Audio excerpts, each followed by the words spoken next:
video has been a long time coming. Jokes aside, despite the certain break between releases, I'm excited to finally get back into the swing of things. Before we begin, as always, welcome to the channel. I'm Alexa Disventure Camp.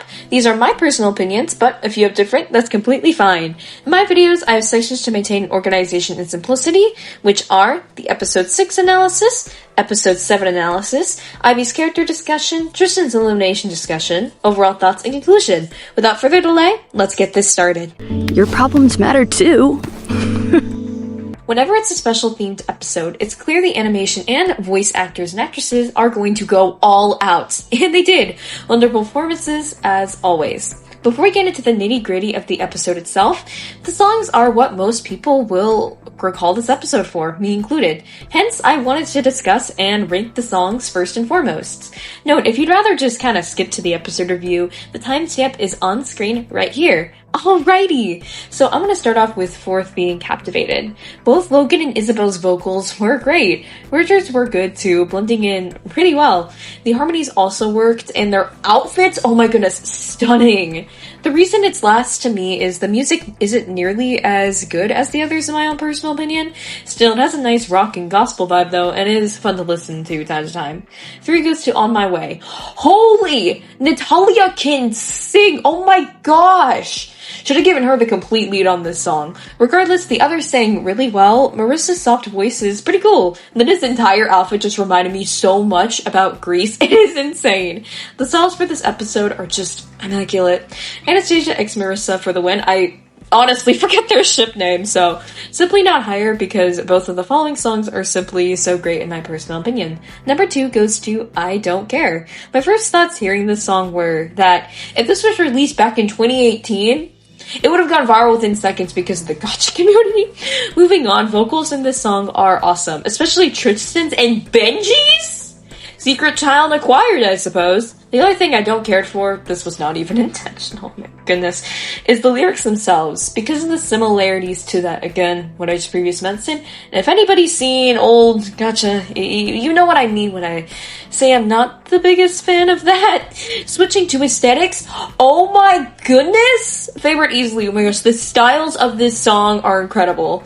Either way, this is still a pretty good song. The only reason it isn't first is because, number 1, This Blue Mood. Honestly, my bias. I listen to musical theater songs on repeat basically every day, and especially duets. Hence, this was going to be my favorite from the get-go due to how it lines up with my very personal taste in the type of music I listen to. Except, oh my gosh, I just gotta comment on this for a second. Ivy's vocals? Hello? They are easily sung the best. 1000s out of 10. And yes. That high note, I swear, I wish she sung the entire song by herself, in an essence, because she basically did. Zayd's additions were still awesome, and their duet moments were just amazing. Somebody who can actually afford greetings, not me, I am hoping for an Aiden and Ivy duo greeting eventually, just so we can hear them sing together, because oh my goodness, it would be incredible.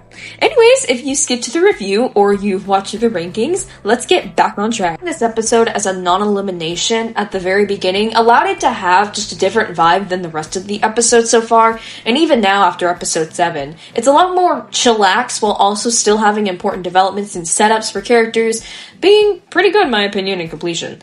I'll be skipping over the entire Vibe Tribe since I'll discuss them more in detail in specific sections future-wise. Zayd is in episode 7, and of course Tristan and Ivy basically get their own little slots in this video. So just note as a side note, because I don't really discuss these two much at all, but I adore Ivy, together as a duo. Regarding the rest of the red team, Hannah's, herself. I think her interactions with Tristan are cool. I mean, what more is there to say? It's Hannah, you kind of get what you get.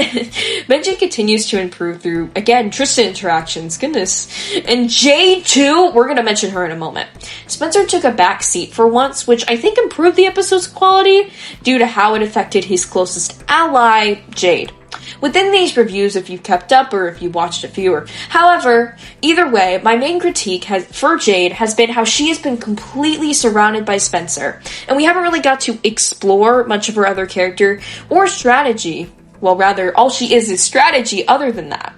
Yet, luckily, this episode showcases different sides. Since, well, she's angry at Spencer or something, yada yada, she can keep her distance away from him. hence doing the immaculate achievement of interacting with other people. I knew she had it in her.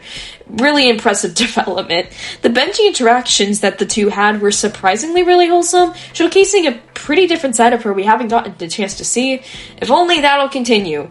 P.S. Added up to episode 7 to the script. I don't have any hope. At least it lasted one good episode. Congratulations for that, Jade. Switching to Blue Team, Marissa and Anastasia are cute together. Nice chemistry. All that. I really don't know what much more to say with these two since they kind of were just attached to the hip all episode, but either way, I ship. Hopefully they become canon in like a few episodes or something. Truly shocking that Linda was also able to let others handle the challenge. She didn't offend a single person in any way. Well, I guess Anastasia's always gonna be offended at Linda, never mind. But still, I'm just proud she was able to do that because knowing Linda, she managed to make the entire team angry within 1 second if she so decided. Goodness me. But anyways, moving on to Logan and Richard. Those two were pretty great. I adored the Olympic discussion. I think you can add a little conflict later on, depending on how they utilize it. And something the little bonding moments between the two. Just having a bit of a wholesome break, no matter what throughout the episodes, is something I always really appreciate because... yeah. Also, strategic attempts. Kind of shocked they were actually trying, but I think it's pretty cool. I don't think their comments to Isabel did much so far, but the trying counts, you know? I'll be discussing Isabel and Natalia more in depth in the next, since they honestly do more in episode 7, which that ain't really much, but at least they do something more, right? Overall, I had a pretty good time with this episode. For non-elimination, the musical theme really helped a lot in elevating it to be just awesome. Now let's get into that episode 7 analysis. Your problems matter too. Ever since the stretch of episodes that was episode 14 to 18 plus episode 20, sort of 21, I've become grateful for all other forms of quality in terms of episodes for Disventure Camp. This one, out of the entire season, is easily my least favorite. Why? The only truly, strong character moments, or at least strong characters that weren't just, mediocre or right, or at least expected to me anyway, I would say here are Ivy and Tristan, both getting great moments with one another, but also to themselves. Again, we're talking about them later, so, yeah. I didn't view it as much of an issue previously, since I still think it's pretty early on for episode 6, because again, 26 episode season, there's a lot of time, but consistently, there have been 3 characters in particular that haven't had much, time for themselves to really develop. Could be argued that, it'll happen later. However, I still feel like there should be a little bit more for these 3, and I think this episode culminates that because we're gonna get into it. The person who suffered the most from this specific point is Zayd. Everything so far he's done has been for Ivy, or discussing Ivy in some way. And I know there is more to his character. Heck, the beginning backstory, and the fact that he cooked koala, okay, not the best fact, but there are some interesting parts of his character to analyze. However, that hasn't even been given the slightest chance, because Ivy, in her emotional state that she's in, needs support. Zayd has to fill that role, so what else is he able to do? And it's been 7 episodes. I just want to see a little more from him. Just my own personal opinion. And the best way I could really compare to just better explain what I'm saying here is Ashley and Jake from Disventure Camp All-Stars. Everything Ashley did revolved around Jake. Despite having a few intriguing parts of her own character to discuss, like her own backstory. But no matter what, every action had some form of Jake in the reason, in the scene, or at least back in the mind. It's just, and then Natalia and Isabel. They don't have that specific issue where they're supporting, in a way, but they aren't attached to anybody at hip, in other words. Yet, neither have done too much to affect the overall plot, team, and possible development on their own characters. Yeah, cool, Isabel has an idol. What has she done with that again? When have we heard about it much again? Yes, Natalia has had great one-liners. What else has she contributed for herself as a character? I just want to see more from these 3 because I know they have the potential. We've seen sparks of that potential. But I just want to see it more develop or culminate very soon. Switching to more positivity here, Hannah and Benji were both alright. When it comes to Benji, there are certain expectations to how he'll be. Didn't really shock or really surprise by any regard. It's him. I will say, his Tristan dynamic is pretty sweet though. Hannah didn't really get to do much again, except be suspicious of Jade and more Tristan, which I think is cool, but, I mean, that's alright. I appreciate Richard's characterization here. His and Tristan's dynamic is underrated to me. Anyway, seeing that little pep talk and banter is nice. Logan takes a back seat here. Still, it's another one of you know what to expect. It's fine to me thanks to his previous slight episode focus. Anastasia Marissa possibling? Some huge question marks there. Because in like a standstill sort of, I don't know. Linda's just ruining this happiness. Found that a bit off a little, but that's just my own personal opinion. Anyways, regardless, she says what's expected. Anastasia, on the other hand, is absolutely willing to go to the darker side if needed. I didn't really think that happened, but here we are. Linda keeps on fumbling the bag when it comes to alliances, even while doing decent previously. I think it's interesting for her character, so when she finally does succeed, it'll be an entirely episode plot, I guess, or at least change in the world. The challenge was alright. As per usual and previously mentioned, the animation and vocal performances are incredible. Disventure Camp always shines there. Most things I simply found average and alright, except, again, Ivy and Tristan who are both awesome, which is completely fine. Not every episode has to be the best. It's just cool to watch. Again, episode 5 was amazing, episode 6 was pretty good, so I do think it was also coming off those two episodes that I had higher expectations, and it didn't meet those expectations personally because of the characters. Either way, let's move right on to Ivy's character analysis. Your problems matter too. Constant, full-on hatred for Ivy since episode 6's premiere. Now note, this is on YouTube. Probably it's different on other social media apps, but I only check YouTube often, so yeah, it's calmed down a bit. However, comparisons towards Rhea have been created, and I wouldn't really have much of an issue with this because, yeah, duh, there's gonna be comparisons. What am I thinking? If many weren't saying that Ivy was worse than Rhea? On this channel, when my favorite characters become controversial, hated, or something in that category, analyses soon follow. Just look at Ellie. Hence, I wanted to start from the beginning to showcase why I personally believe she's one of the best characters so far this season. Also note, this is how I view Ivy, others will absolutely see her character differently. Speedrunning through the beginning, she's a famous actress thanks to her parents' legacy, whom wants to prove that you don't need to leap people off cliffs to gain success. Making close bonds with Zayd and Tristan almost instantly, she falls into that usual nice girl category for the first few episodes. You know, those Priya, Zoe, skies of the world. Yet, she surpasses this. From beyond episode 3, comments start slipping. Whether it's a jab at Benji over her head a bit, call it ego, insecurity, that kind of nature begins to slip a bit. Everything culminates in episode 6. Her dream reaches her. Musical competition? Time for that prowess to shine, right? Except, not fully. Overexcitement mixed with her personal flaws causes accidentally offending Jade, then Spencer, sort of? Her performance, which, sidetrack, Ivy's singing voice is gorgeous, and her duet with Zayd? This wound is incredible. Okay, back on topic, does Great gets a high enough score to win? Except, not to her. A measly 8? How could this be? Complaining as she saw Isabel not happy with her score get 8 points. However, it doesn't go that same route. In fact, it goes way worse. Her team loses because of her words. Confused, panicked, she runs off the second they return to camp. Between the Zayd and Ivy scene in episode 6, along with the Tristan and Ivy scene we see at the end of episode 7, there's a lot of psychology revealed. What I interpreted is that she connects the scores, that praise, that rating to her personal worth. Her reactions, rambling, it all connects to that, yet it runs deeper. We learn that her parents always held high expectations, much more than peers or anybody around. Reaching what was expected felt impossible, and it still was. Cream of the crop, the absolute best actress of all time. I mean, that's what the parents were in the industry. Why couldn't she be that? Add this in the worth to the equation, there's always lingering stress in every action she partakes. What if she can't prove herself? What if she isn't the absolute best? Those questions get challenged and proven in episode 7. Constant failure. Whether it be the injuring of her arm and the inability to do well at the challenge. Again, the injuring of her arm is entirely her fault. The point is, mistake happened. Anyways, she refuses to give up. Even if, for her safety, she should handle things differently. She should stick out of the challenge. But she can't. She must prove herself, no matter the consequences. Her own slight ego, and that constant want/need to become something she views as worthy for both parents, herself, the fans, as an actress?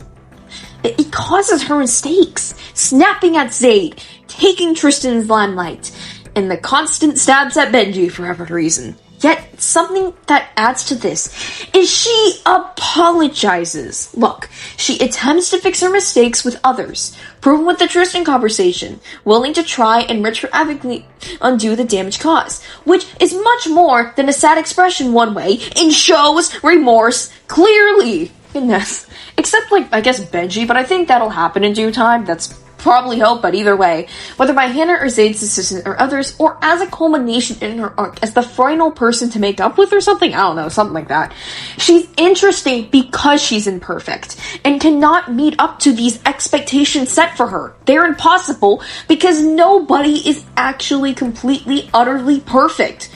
Well, unless you're Mary Sue in a story. But without these flaws, she'd become a lot less interesting as a character, and dare I say, it'd be a less interesting season overall, because Ivy has taken up a lot of screen time at this point, I'd argue. I can understand the dislike of her to some degree, because she can be something at times. However, I feel like comparing this to Ria's writing, and using that as a reason, isn't exactly fair, because Ivy apologizes, and she doesn't leave people off cliffs. I think that's enough. Either way, she's gained so much complexity and development through the past 3 episodes, mainly, but I couldn't be more excited to see what comes next for her. I'd also be intrigued to hear your personal thoughts on Ivy down below. Ivy for the win! Oh, and let's get to Tristan, right? Your problems matter too. Elimination shows an underrated part of strategic merit, managing threat level. Ultimately, for most players, this really isn't much of a concern, except for Tristan. It's their only game-level flaw, I'd argue. The social game they possess is beyond any other competitor the game's seen. I'd also say total drama-wise, too, on that front, but nobody dislikes them in any shape or fashion. Spencer's first alliance suggestions included them. They easily got into a trio alliance. Heck, even the other team was a fan of them! Ultimately, I don't put much blame on Tristan. They didn't know of any idol in existence. It was never announced or discussed, and in every previous season, it was told to all contestants beforehand. Additionally, every piece of those bonds are formed, unless you're able to pull a Hannah, is going to get noticed sooner or later, and personally, I'm not completely sure how they could have managed to lessen that threat level. Anyways, I'll be taking this time to also further explore Tristan's arc. I find the idea of a found family for them to be such a unique and extremely wholesome arc, and in episode, it works just fine. It's cute, it's wholesome, cool. But in my opinion, though, it possibly could have been developed better. We not only learn the full extent of their family in this specific episode 7, but also the concept that they feel the others around them are considered as some form of family. Honestly, I think shifting around a few points here and there could help a bit. Maybe reveal the parents or at least hint at it a little extra a bit earlier so it could be more implied. Let them reference each other as family a bit more too. Remember, Ivy called Tristan a little brother sort of here. So why not use that and expand upon that? Then when the final line of found family is stated in episode 7, it hits harder and feels like a more complete development that kept building towards that point. And it's just a lot sweeter, you know? Again, it still works, but I think it could be nicer this way? I don't know. Since to me, it doesn't feel like it has that direction towards the found family in certain areas, you know? Strategically for the others, it's pretty smart on Jade's part, using Spencer as a scapegoat, simultaneously removing the biggest threat on the team. Still, I do think it could have used a bit more thought. If Benji, of all people, is expecting your plans, you need to be more careful and have a better poker face. Additionally, once Spencer leaves the team, let's be real, he's in deep risk. She herself hasn't formed strong bonds with anybody else. Arguably, the person she interacted with the most besides Spencer is Benji, and as aforementioned, that isn't going too well. The idea of getting an entire team to hate you is, honestly to me, kind of stupid on paper. It takes an insane amount of pre-planning with backup plans to work out. Spencer, in my opinion, only semi-managed to execute this, because while yes, the threat is out, woohoo, everyone else isn't on board with him staying. So much plot armor idols or some other twist is required to even have a chance at survival for Spencer. He's created the existence of the Hannah Curse, eliminating 3 of what could previously be considered close allies to her, and she is not happy at all. She's not gonna switch her target. He created an enemy of Ivy, in which, by extension, Zay doesn't like him. Benji's Benji, of course, but he'd follow Hannah's direction more than anything else at the moment. I will say he'd likely be willing to help out Spencer on his own, though. Real iffy there, especially given earlier, like, heck yeah, Spencer's on my side. What does Benji see in Spencer? I'm kind of curious here, because he really wants that. I don't get it. I don't know. Love analyzing strategy as always, and though it doesn't come near the beauty that is Diego's elimination, it's still an interesting one to discuss nonetheless. Alright, now into the overall thoughts and conclusion. Your problems matter too. Episodes were fine, good, and especially stellar in a few aspects. I'm intrigued for the future episodes, and I'm sure it'll be just great. Anyways, what are your thoughts on the episodes and elimination? Characters too? I'd love to read in the comments down below. Thank you so much for watching. All support on this channel is really appreciated. Have an amazing day/night.